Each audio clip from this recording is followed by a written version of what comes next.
everyone. This is Tracy Malone. Welcome back to my channel, my podcast, or my YouTubes. I appreciate you being here.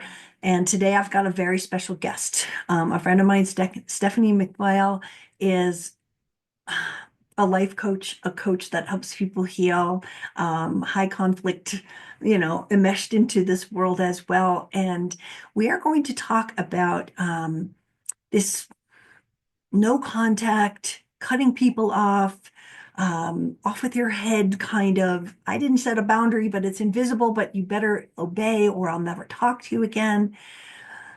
Her and I, as coaches, sat down about a week ago talking about this phenomenon of estrangement and this going no contact. And we compared it to the fact that as coaches who coach people with adult parents who are narcissistic, we give that advice. Not all the time. We try to get them to work on it and change things and that sort of thing. But if it is a horrific solution, situation, you may have to go no contact, right? But that doesn't mean that everyone else should be, cut off. So we're going to talk about invisible boundaries. We're going to talk about this phenomenon of young narcissists taking advice we're giving to people to protect them from narcissistic parents, calling safe parents narcissists, and abandoning them. So let's go meet Stephanie. I think you're going to love the conversation. I think we're going to talk for hours. So let's go meet Stephanie, and I'll see you on the other side. Hi, Stephanie. Welcome to my channel. I'm so happy that you're able to join us today. Thank you for having me. I can't wait to share and hang out with all your guests, your followers. This is going to be a great time. I would love it if you could just start the introduction of who you are, and then we'll get into our topic. Sure. Well, I am a love and life success coach. I specialize in helping women heal and thrive after their unhealthy relationships. And I used to be really good at choosing really terrible partners and then trying to do everything I could to make it work. And so when I did my healing and realized there was a whole other world out there, I knew I needed to share what I had learned with other people. And because of that, I've written books, I've been on TV, like all sorts of really cool stuff that I've gotten to experience.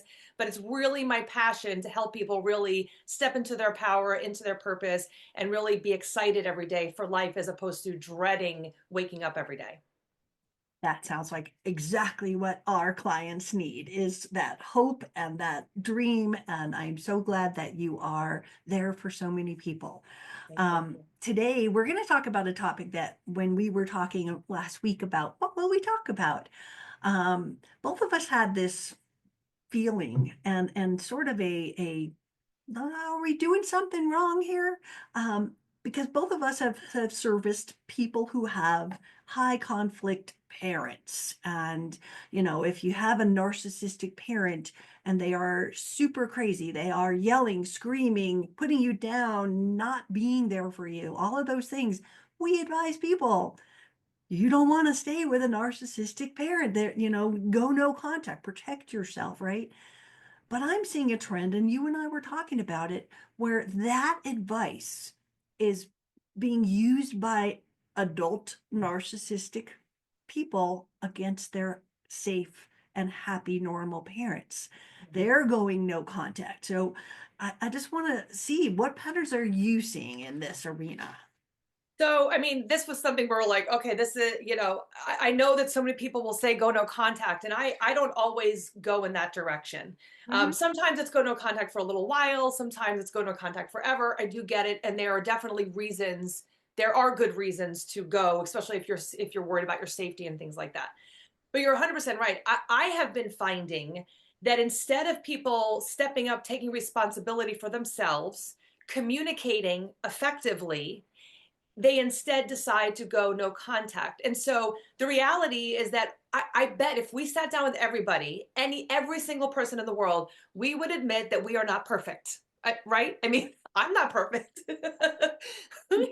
And so, the thing is that if we can't look at the fact that we aren't perfect and that not everyone is going to behave the way we want them to, it's not our job to control that. It's our job, though, to have conversations around those hard, difficult topics. Then we can find more common ground a lot of the times. And sometimes just like, hey, this is how they are. I'm going to maybe have a little bit less time with them. They kind of, hit my buttons a little bit, push my buttons a little bit. But do we really need to go no contact as easily and without an actual conversation with people? I really don't think that that's the case. Yeah. And that's what we were discussing. It's off with your head, right? Just poof. And like you said in the beginning, when you talked about how I don't suggest people going no contact.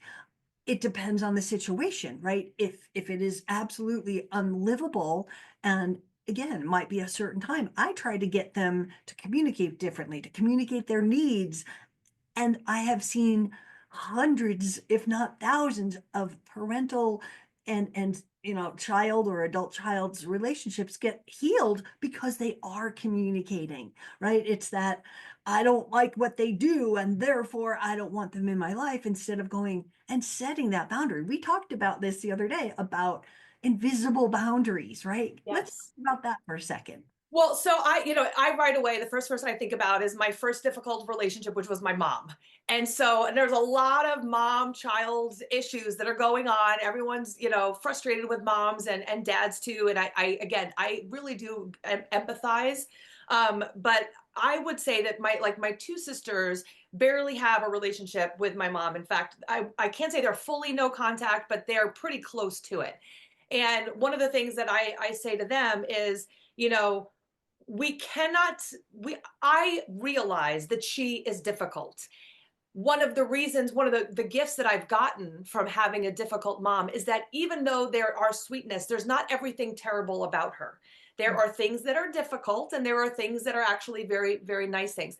However, because of that gift, I have become a much more empathetic person. I become much better at boundaries. I am much better at explaining myself because I wouldn't want to do that to somebody else. I don't want to be like that to somebody else. I also know her heart and I know that she loves and cares, but she has her own baggage that she didn't heal. And we've talked about also the older generation, they didn't go get help. They didn't go. And I mean, there's things where I'm pretty sure she was sexually assaulted as a kid, like all of these things. It doesn't make it okay for her to be mean to people, but there's stuff behind there. So, for me, I look at it as more of like, this is how she is. I'm not going to pretend that she's this easy person. I'm not going to pretend she's anything other than she is, but I'm going to accept her for who she is. And I'm going to have my own boundaries. So when she starts going into, we call them nasty grams, where she sends nasty messages that we're all getting reamed for whatever reason, it's not personal. It's not about me, but you have to be comfortable with yourself and know we don't have to get defensive towards everybody that says something mean about ourselves. I say that's my kids.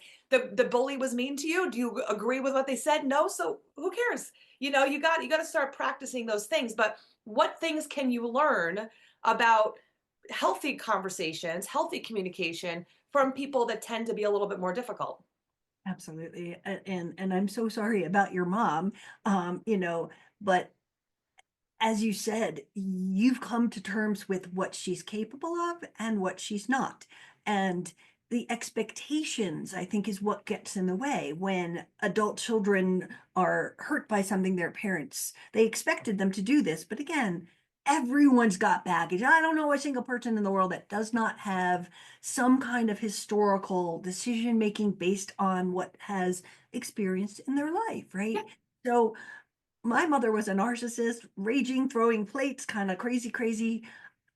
She's gone now, but I've come to terms and understand, just like you said, my mother was watched her mother get shot and killed when she was 9. Oh God, that's awful. 26 foster homes, never felt secure. She shouldn't have never been a mother. And so she didn't know how a family works. Mhm. So her survival techniques and things she had to deploy to survive in 26 foster homes for, the rest of her life there were her coping strategies. She Yeah, didn't have, normal family. She didn't know how to have better conversations, right? She was a mess, yeah, but I know in her heart she loves us, right? I always fought for her love. I always wanted her to love me, and I got the crumb before she passed, but at the same time, I would never think of just off with your head with her. Now, that said, I am off with my sister's head. I have only one sister left, and I've been no contact over a year and a half now because of her bipolar, borderline, multi-personality, and schizophrenia. Cuckoo crazy stuff. I couldn't deal with it, and it was taking too much of my time. So yeah, I had to make that decision, and it's a hard decision. yeah. But in the situations that we're talking about here, estranged parents with an adult child that has made this off with your head, right? They blame them, they lie, For they everything. It's, I mean, these expectations, and this, I have this conversation all the time with my sisters. You cannot expect mom to be the mom you talk to every day and talk to her about the clothes, the outfits that you're getting or whatever. You will always be disappointed if that's what you're looking for. We don't have that. We have someone that we have to cuddle and be like, she needs our help really more than anything else. But she's stuck, her mental like health is like stuck in a 14-year-old. She had her own trauma that she never processed. So, we can go in and say, and this goes for all relationships, we can look at who this person is and this and see, I'm not here to change anybody. No one. Codependence is looking for the potential and trying to make them into who we want them to be. Or we can accept, this is my mom. She might not be the mom that I wanted in a lot of different ways, but she's the mom that I have, the one that I got. And I can learn to look at my own boundaries, look at how I remove myself from unhealthy situations. I can look at myself and decide how I want to interact. And it's exactly what it is. I think that is this expectation for kids for towards their parents a lot of times. They can do everything, they can do no wrong, and so as soon as they act like human beings, we forget. And again, it's not everybody, but they act like human beings, and we're annoyed. I've said this to my sisters before. If you had a friend that had that snarky comment or whatever, would you completely stop talking to them? No, you would probably say something to them, or it might not even bother you as much. The thing that you said wasn't that big of a deal. I mean, there's bigger things, but we're very reactive because we have these different expectations than what is reality. Yeah, and expectations, and I think there's the family history stuff Yes. that gets layered on there like a 7-layer cake where even if you wanted to break out of family patterns, it's hard to do that, especially with expectations that everyone should be perfect, say the right thing, blink the right many times, and all of the little things that people are getting estranged for. But we have to look at those invisible boundaries. What I find, and maybe you do too, is that people in the younger generations just have these expectations about boundaries without actually saying, like you just said, I set the boundaries with my mom. If she does this, I know I've got to back off or I've got to, respond this way. We have it in our head, but the younger generation is just going, you broke a boundary. And you're like, excuse me, what was that? Right? I don't know about that boundary. There's certain things in normal life, you don't do this, you don't do that. But when someone says you've crossed their boundary and you don't even know there was a boundary, what do you tell people? But and that's and we were talking about that before, is that how ridiculous it is Mhm. to have all of these boundaries, expect everyone to know what they are, and then get mad at people for not following what they are when those boundaries are for ourselves. They're not really for other people, and you can again have, how are you communicating? But my mother-in-law, actually, she was really, actually, I thought it was really cool. But she said, "Hey, I'm thinking about when our kids were little, like little, and she said, "Hey, I'm thinking about getting the Elf on the Shelf for the kids. What do you think about that?" And I was like, "Oh, I love that I was even asked that question. My mom would have just gotten it and then been mad if I wasn't happy about it." So it was a whole different experience. But I realized that would have been, and I was like, "I don't care, get it. We'll be in with a crowd or whatever. It doesn't matter." But how many times where someone wouldn't have had a boundary, wouldn't have shared what their needs were, and then been irritated about them. They gave it to me. Actually, and I'll say this too, I'll add on to this too. Very often somebody will ask our opinion about something, we do not assertively communicate, Mhm. and then we're upset, we become passive aggressive.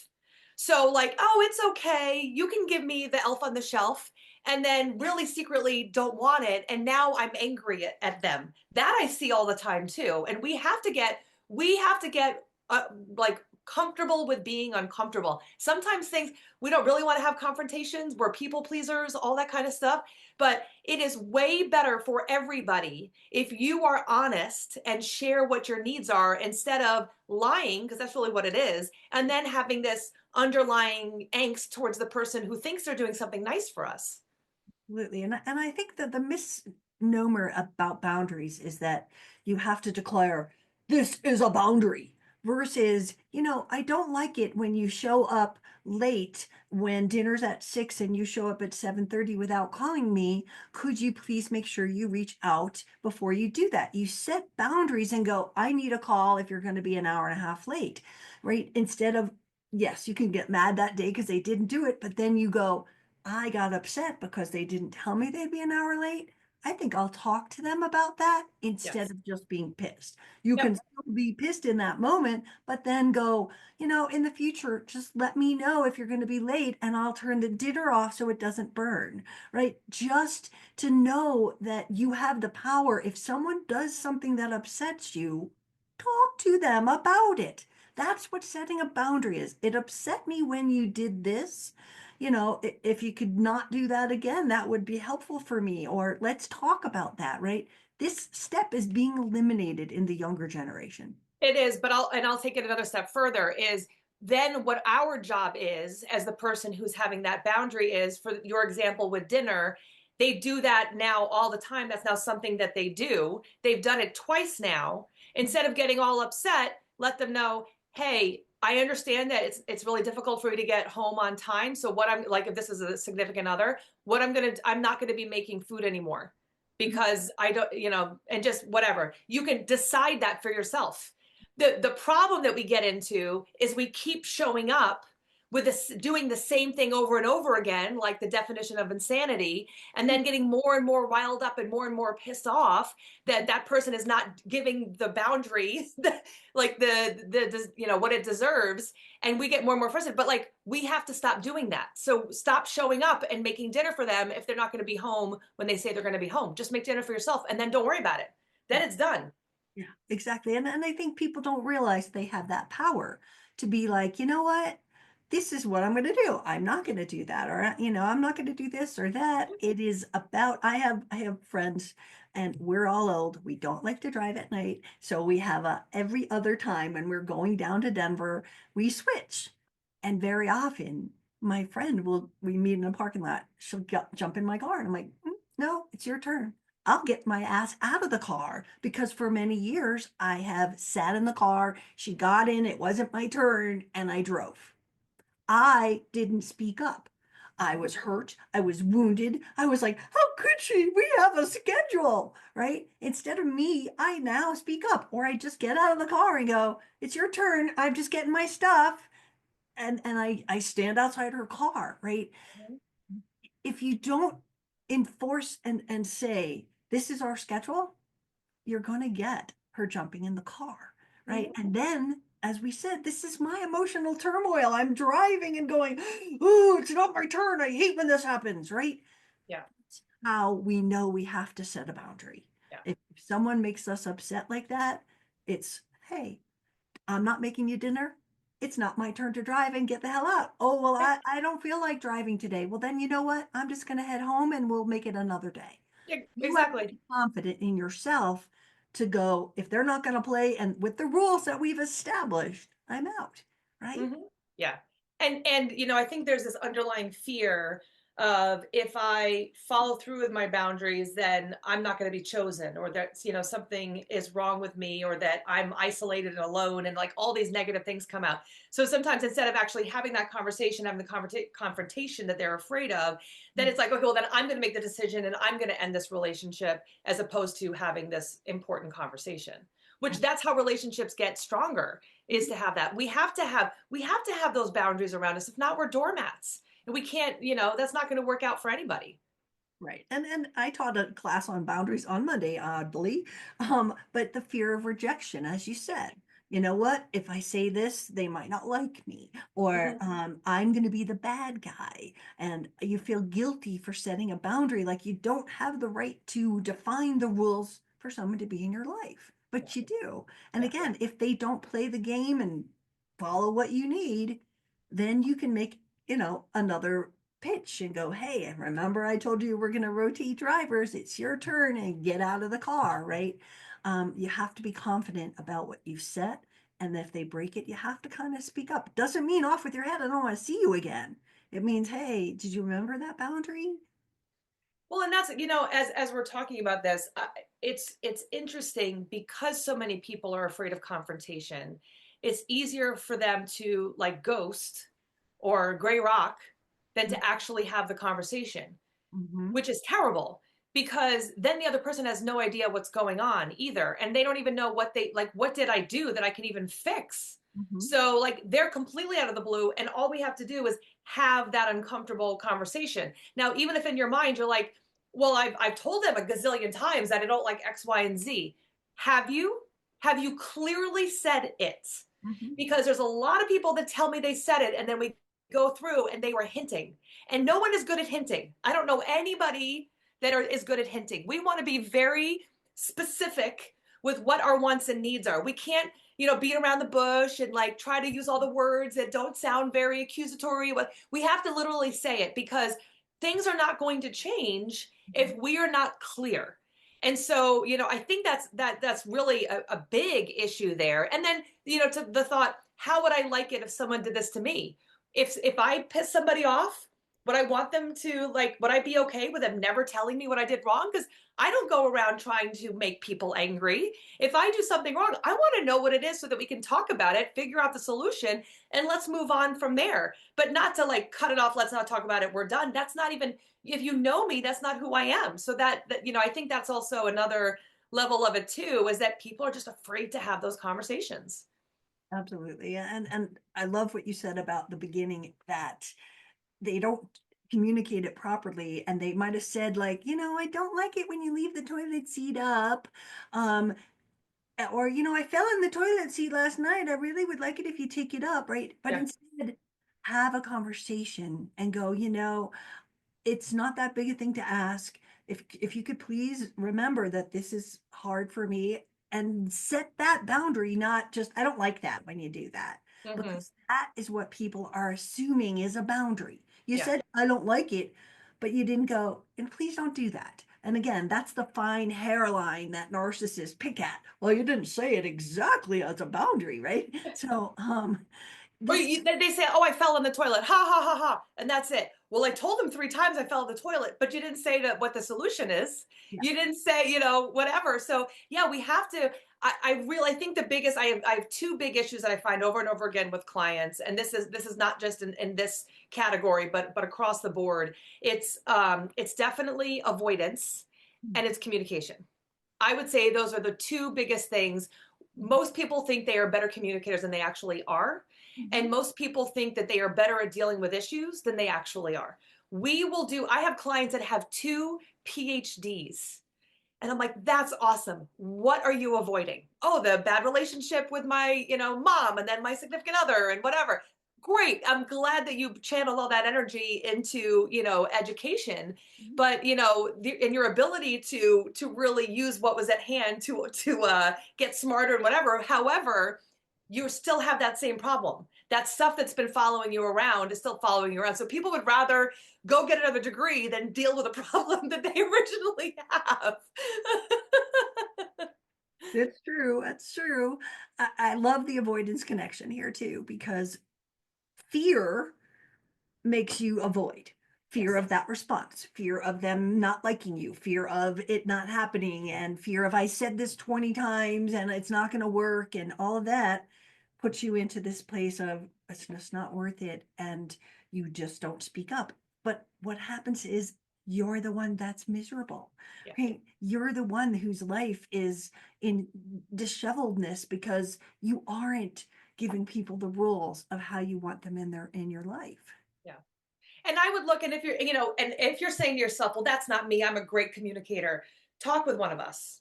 Mhm, Because the reality is that maybe there are some tweaks. I mean, mhm, there's things I can look at myself. So I'll give an example. When I was growing up, my dad has always been, someone likes to talk to everybody and whatever, but he would make comments sometimes that were like they were funny, but they were kind of hurtful at the same time. And there was like in my 20s and 30s, I think it was like all of a sudden I was like, I'm kind of doing that too. Like, I don't realize, I think I'm being funny, but it's kind of like a little dig. And it's not really that nice. Like, I need to start working on that. So that was something for me. And like, I'm aware of that. I pay attention to that because that was what I learned growing up. That's how you were funny. That's how you interacted with people. There might be little things that we don't realize that we've always done a certain way that are actually things that are not, that are kind of hurtful towards other people. And again, if other people aren't saying, hey, that kind of hurts when you say that, then you're not even realizing that you're doing it. Absolutely. So many things from the baggage we have carried. And when someone works with you or I, they look at those patterns. They go, "Oh God, what part do I have in this?" And it's not a blame part. Yeah. It's Nope. a, what can I fix? Yes. How do I change how I receive that and not hold on to that anger that divides, right? Yeah. So, is there anything else that we missed in this conversation? I mean, I don't think so, but I think to just kind of say again, we have to really look at taking responsibility for ourselves. And I think like what you just said, it's not about blaming. Like, we can blame everybody, we can blame ourselves. That's not what we're saying. What we're saying is everyone has room for growth. Literally everybody. And when we start there and say, okay, how am I reacting? How is this person pushing my buttons? What can I learn from this about me, about my relationships, about life in general, whatever it is? What is the gift that I can learn out of this? If we can look at it that way and be open to saying, hey, everyone's got pain, everyone's got trauma. This is hitting one of my buttons, pushing one of my buttons because of something that I need to work on.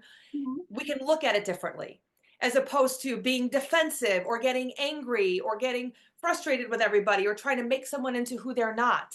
Again, just be a student of life and be aware of what's going on and open to being wrong sometimes, open to being the one who says, hey, I messed up and I apologize, and allowing other people to mess up too, because that's part of the experience. Right, exactly. And I think, pushing buttons and understanding your triggers is essential.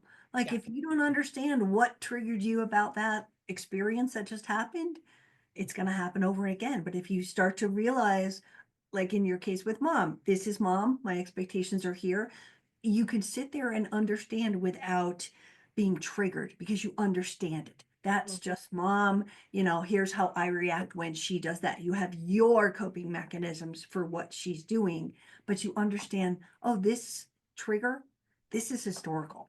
I'm saying this because that's what I learned in childhood, and I'm learning to unbreak that pattern, right? I learned bad behaviors. I learned pouting. I thought pouting was how you got dessert. Like that was our family thing. And it was like whoever put their lip out the farthest, and we'd literally pull it to get the dessert from mom. So pouting became our thing. I didn't know it was manipulation because my whole family did it. And then Yeah. I one of the first books I went, I'm like, oh, I'm never doing that again. Yeah. It was a learned behavior. I can fix that. So thank you so much, Stephanie. This has been a great conversation. I think we could have talked all day long. Yeah. Seriously. Can you tell people how to reach you? Sure. Well, you can always go to my website, which is beinglovedshouldn'thurt.com. You can send me an email, Stephanie at beinglovedshouldn'thurt.com.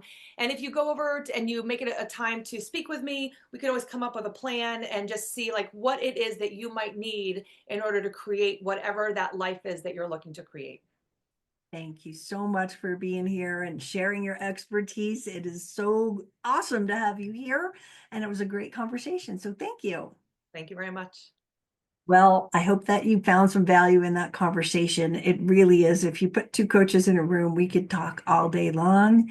And it could have gone in 5 different directions, right? We started out with the no contact, the off with your head and estranging people, the fact that boundaries are not being set and not being done right, so that you're blamed for breaking a boundary you didn't even know was there. I hope you found this helpful. We'll put Stephanie's information down below, and I will see you on the next episode. Thank you so much for joining me. If you are looking for help to heal after narcissistic abuse or even to understand it, go to my website, narcissistabusesupport.com. You'll find lots of help there. Thank you.